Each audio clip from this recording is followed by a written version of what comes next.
ଭୟଙ୍କର ରୂପ ନେଉଛି ଇସ୍ରାଏଲ ପାଲେଷ୍ଟାଇନ ଯୁଦ୍ଧ। ପାଲେଷ୍ଟାଇନ ବିରୋଧରେ ସବୁ କଳବଳ ଲଗାଇଛି ଇସ୍ରାଏଲ। ଗାଜାରେ ପଶିଛି ଇସ୍ରାଏଲ ଟ୍ୟାଙ୍କ। ଏୟାର ରେଡ୍ ପରେ ଏବେ ମଇଦାନକୁ ଓହ୍ଲାଇଛନ୍ତି ଗ୍ରାଉଣ୍ଡ ଫୋର୍ସ।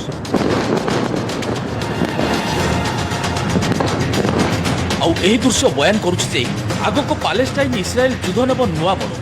ଗ୍ରାଉଣ୍ଡରେ ଲଢ଼ିବେ ହମାସ ଏବଂ ଇସ୍ରାଏଲ ଫୋର୍ସ। ଅତ୍ୟାଧୁନିକ ଅସ୍ତ୍ରଶସ୍ତ୍ର ପ୍ରୟୋଗ କରିବାରେ ଇସ୍ରାଏଲ ସିଦ୍ଧହସ୍ତ।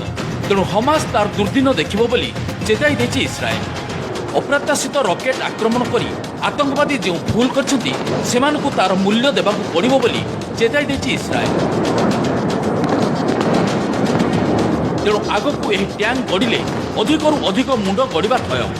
ଇସ୍ରାଏଲ ଏହା ମଧ୍ୟ ସ୍ପଷ୍ଟ କରିସାରିଛି ଯେ ଗାଜାକୁ ସବୁ ବନ୍ଦ କରାଯିବ। ଚାରିଆଡ଼ୁ ରୁନ୍ଧା ହୋଇ ରହିବ ପାଲେଷ୍ଟାଇନ। ଖାଦ୍ୟ, ବିଜୁଳି, ତୈଳ ଯୋଗାଣ ବନ୍ଦ ପାଇଁ ଘୋଷଣା କରିଛନ୍ତି ଇସ୍ରାଏଲ ପ୍ରତିରକ୍ଷା ମନ୍ତ୍ରୀ। ସେପଟେ ଗାଜାରୁ 1.5 ଲକ୍ଷରୁ ଅଧିକ ଲୋକ ପଳାୟନ କରିଛନ୍ତି। ଆଉ ଆଗକୁ ମାନବୀୟ ସଙ୍କଟ ସୃଷ୍ଟି ଆଶଙ୍କା ବଢ଼ିଛି।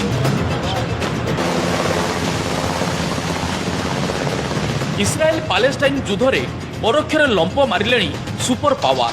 ଇସ୍ରାଏଲକୁ ସବୁ ସହାୟତା ଯୋଗାଇ ଦେବାକୁ କହିସାରିଛନ୍ତି ଆମେରିକା।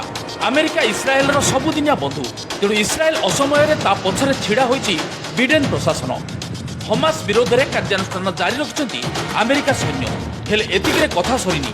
ଭୂମଧ୍ୟ ସାଗରକୁ ଆମେରିକା ପଠାଇଛି ଯୁଦ୍ଧ ଜାହାଜ। ଆଉ ସେଥିରେ ରହିଛି ଭୂପୃଷ୍ଠରୁ ଆକାଶକୁ ନିକ୍ଷେପ ହେଉଥିବା କ୍ଷେପଣାସ୍ତ୍ର। ହମାସ ଆକ୍ରମଣରେ ଆମେରିକୀୟ ନାଗରିକଙ୍କ ମୃତ୍ୟୁ ହୋଇଥିବା ସ୍ପଷ୍ଟ କରିସାରିଛି ବିଡେନ ପ୍ରଶାସନ। ତେଣୁ ହମାସ ବିରୋଧରେ ଆମେରିକା ଆଭିମୁଖ୍ୟ ଆହୁରି କଠୋର ହେବା ସମ୍ଭାବନା ଅଧିକ। ସେପଟେ ହମାସ ଆକ୍ରମଣରେ 8 ଜଣ ଫ୍ରାନ୍ସ ନାଗରିକଙ୍କର ବି ମୃତ୍ୟୁ ହୋଇଥିବା ବେଳେ କେତେକଙ୍କୁ ଆତଙ୍କବାଦୀମାନେ ପଣବନ୍ଦୀ କରିଥିବା ସୂଚନା ମିଳିଛି।